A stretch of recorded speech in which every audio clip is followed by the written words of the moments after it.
All right, let's talk about Jayden Daniels of the Washington Commanders. He had a very short but very good performance in week one, so I was interested in seeing how he was going to follow it up. A little thing I'm going to start doing, because I think it could be fun, is I'm going to give a number rating on the performance at the end of the video, 1 through 10. So if you want to see what number out of 10 I give him, stay tuned till the end of the video for that.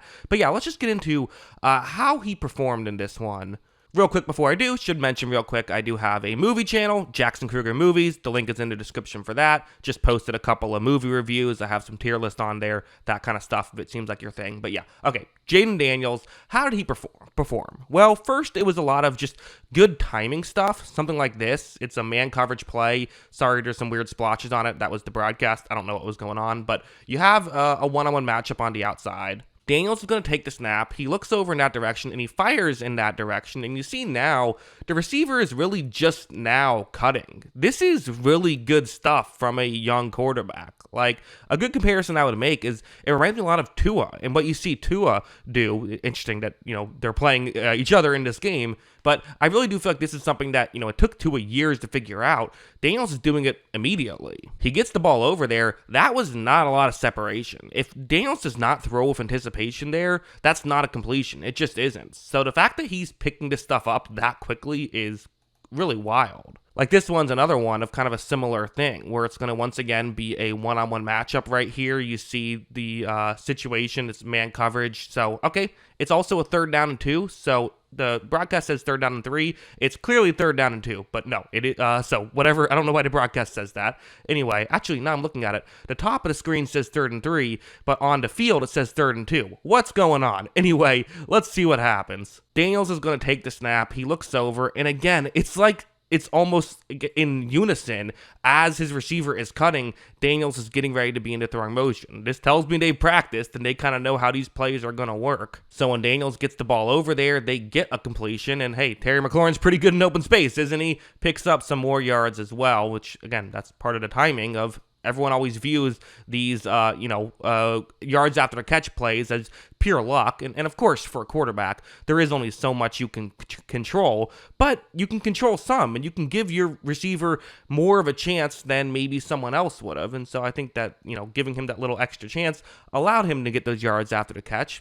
Daniels didn't do all of it, but he did have a hand in the yards after the catch as well. Again, another one of what I'm talking about, it's going to be a different type of situation. This is a zone coverage situation, and you see the routes going more towards the sideline as opposed to just being a quick curl. But again, for Daniels, you see the timing on this. He's not just throwing it in the perfect spot, although he is throwing it in a perfect spot. The accuracy is certainly good on this stuff as well, but it's the timing that is so hard to get down at the NFL level, and the fact that he has it down already, yes, this is promising to me. This is something that I look at and say, I think this is going to work at the next level in the regular season, not just in preseason. I think that this stuff will translate.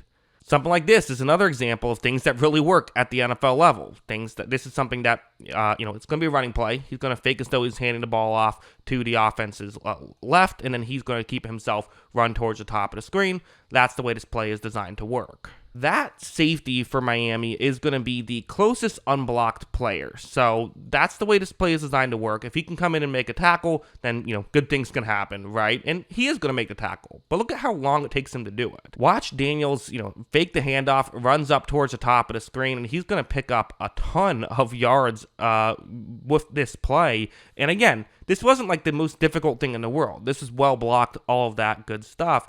But part of why it's well blocked is you get the extra blocker because your quarterback is running with the football instead of having the quarterback have to just hand the ball off and you essentially waste the player. Like, the fake of a handoff helps these plays tremendously. So that's also part of why this is working. And of course, that can set up things like this, where, everyone loves to talk about how, well, you have to run the ball because running the ball sets up other stuff. And again, we can talk back and forth about sometimes that stuff does get a little bit overblown. It's true. But, it is a real thing. It definitely is an actual thing that happens, and this play is a good example of that. They're going to run a play action, and they have a receiver, it's tight end actually, going over the middle. So hopefully they're going to get the linebackers out of position.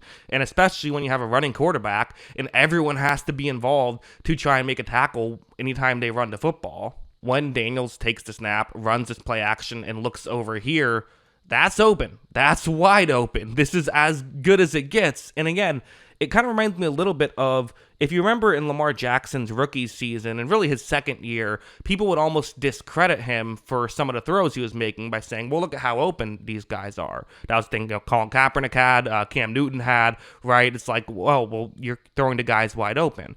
But part of why these guys get open is the threat of the rushing quarterback. Part of why Daniels has a guy who is wide open is because he had a good run earlier in this drive. So then when he throws it, it's actually not his best throw of the day, but it doesn't matter. They're still able to get a big completion because they had a lot of separation on that play. So it's these things like that that really just set this whole thing up. So yeah, a lot of good stuff. We can talk negatives. To be honest, there wasn't much.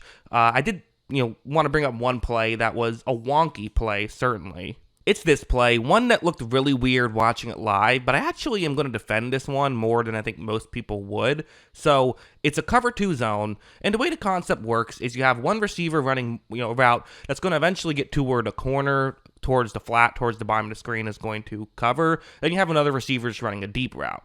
Usually what happens is the deep route gets taken up by the corner, and you can throw more of the, the one going towards the sideline. That's the route you can throw to. So when Daniels takes the snap, he is going to look in this direction, and right here, there's a couple of things to note. First, let's talk about the black circle. There are a couple of Miami Dolphins players who are going through completely untouched. So that's a concern. That's something Daniels has to worry about, right? For sure. The flip side, though, is if you look at the yellow circle in this situation, you could make this throw now if you wanted to, but this Dolphins corner is not really giving away what he's doing. I mean, is he going to be staying deep or is he going to stay where he's at? It's really impossible to say. So for Daniels, he's saying, you know what? Let me just get rid of the football. As you see, that's what he does.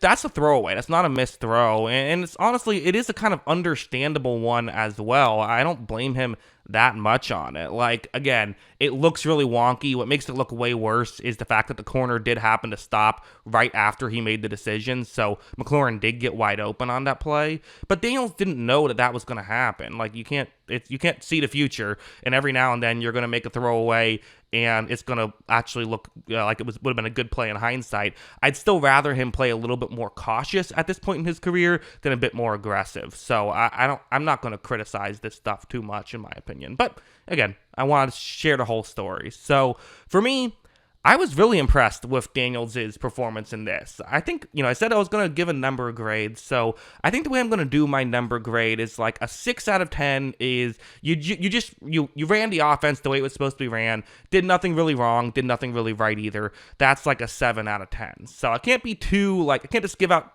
10 out of 10s right away, and I also don't want to just give out 9 out of 10s right away. But I thought this was really good. He did a lot of really good stuff, ran the offense very well, and did some things on top of that. So I don't know, I'll give it an 8 out of 10. Why not? And he didn't really have to do much else. So, I don't know if a 10 out of 10 performance would have been possible given how just things kind of worked in this game, I thought. So, yeah, those are my thoughts on Daniels and his performance. What do you think? Let me know in the comments below. What were your thoughts on his performance? Is an 8 out of 10 too high, too low? Let me know. I always love hearing from you. And of course, as always, thanks for watching.